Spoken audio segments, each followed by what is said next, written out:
Today, we're here to talk about artificial intelligence with 3 different generations. We will speak about ethics, applications of artificial intelligence, and also its future. And I am here in this special place, the Geological Museum of Warsaw, surrounded by beautiful artifacts that tell us so much about history and evolution of life. And who knows, maybe AI will become a part of it in the future.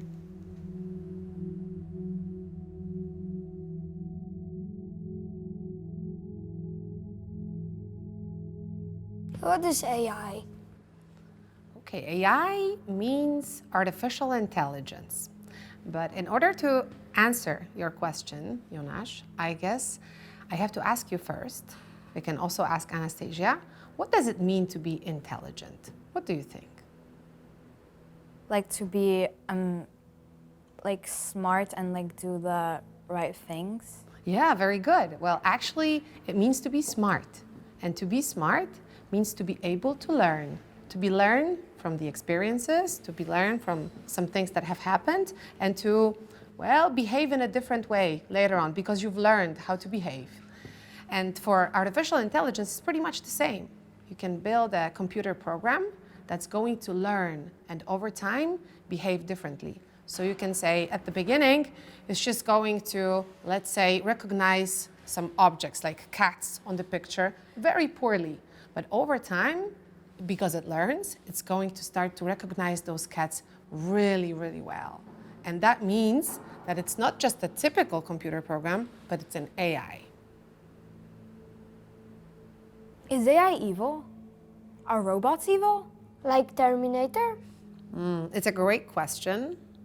AI is neither evil nor good by itself. You can make it good, but it can be programmed to behave in an evil way. That all depends on you. So if you want to build a robot that's going to behave really well and help you and support you in various things and help and support other people, then you're going to build one. But if you have some sort of, I don't know, malicious goals and you want to build an AI system that's not going to help people but actually harm them, you are able to do that too.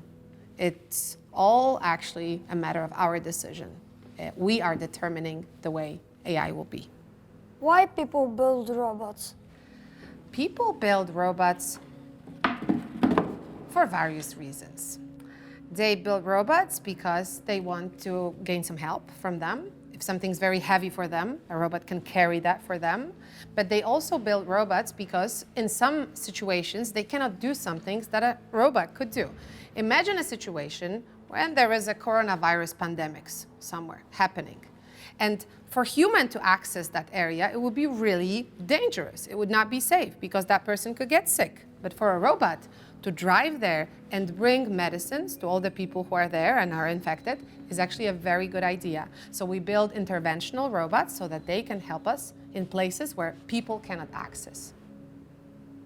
Have you ever seen a robot? I don't remember, but I don't think so. Jonas, have you seen a robot in your life?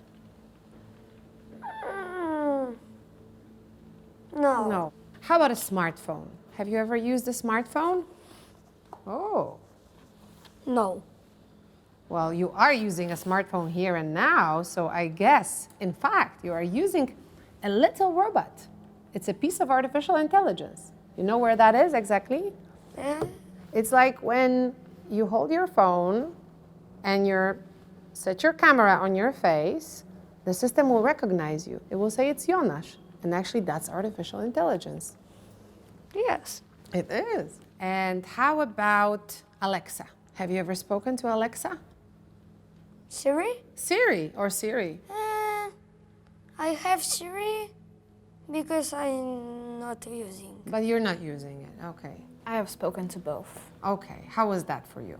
Felt they smart? Did you feel like you're talking to somebody who is almost like a human or not so Yeah, much? almost like a human because like they sound like a human and they seem like a human.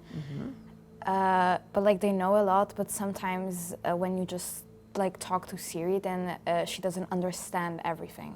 That's true. Yes, yes. Well, artificial intelligence does not really understand everything that we say, and very often it doesn't manage time well. What does that mean? It means that it will not understand that when you're talking about something that you're referring, for instance, to yesterday.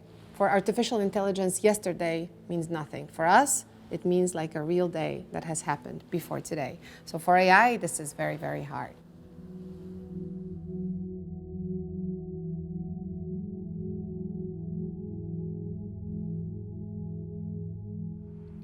What is AI? AI, or artificial intelligence, is actually a set of algorithms. They're specific algorithms because they are algorithms that learn from data.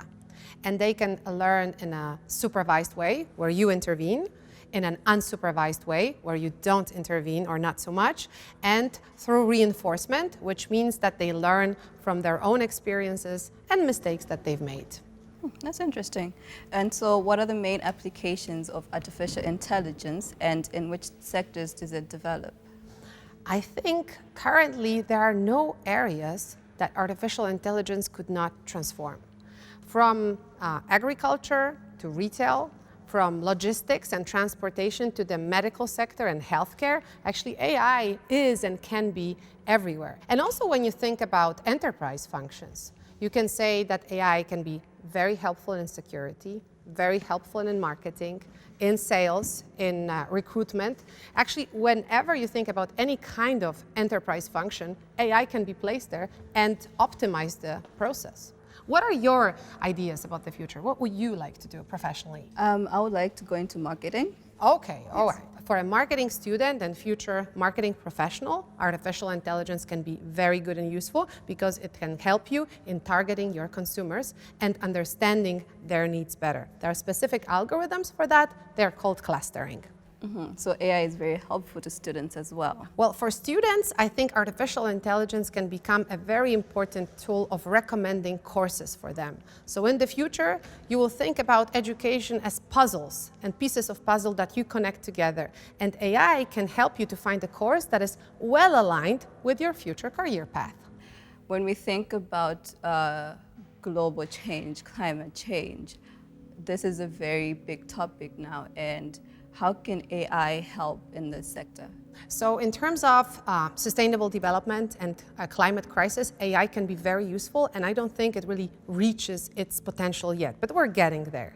So AI can be very helpful in understanding, because it has this predictive component, how climate will change in a given area, very specifically, in a very granular way, so that you can make data-driven decisions about what to do there and what kind of actions to take. So it will be a very important part of information about what to do, in the next steps. That's very insightful. Thank you. All right.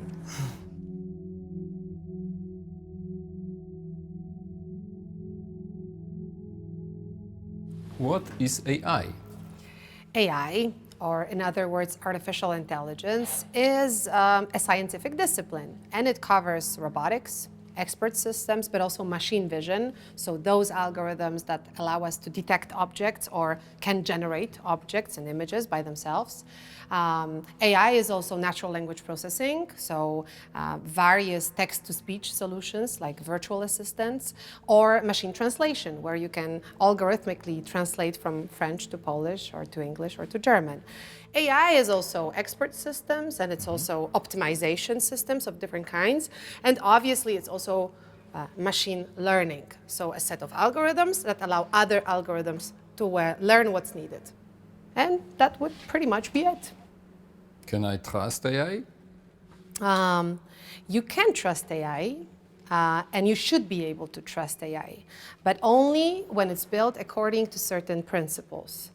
So we do have certain ethical concerns regarding artificial intelligence, like, for instance, the fact that it can be biased against someone and discriminate someone, or that it's intransparent, so you're not allowed to really see and you're not able to see how the information is processed inside the AI system, or that it's going to use certain private data of yours and it's not controllable.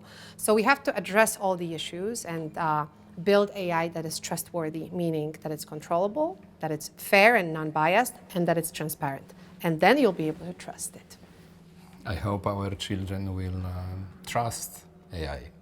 I do hope so as well. If we build it according to these principles, I'm sure that they will be able to trust it. Aren't we leaving humans behind? It is a misconception that artificial intelligence is a tool to replace humans. In fact, AI is not there to replace humans, but rather to support them and help them in various activities, both physical and cognitive. It's there to be a complementary mind to our human mind. So where can AI really help us? AI can help us in different ways, and it already does. So for instance, it helps us with healthcare in many different ways. It helps in medical diagnosis. It helps with therapies and looking for vaccination. And it helps in telemedicine because it can check you as a patient into the hospital and provide information about you to the specific doctor. Fantastic. I know. Who knows? In the future, maybe AI will lead the way for us to understand ourselves even better.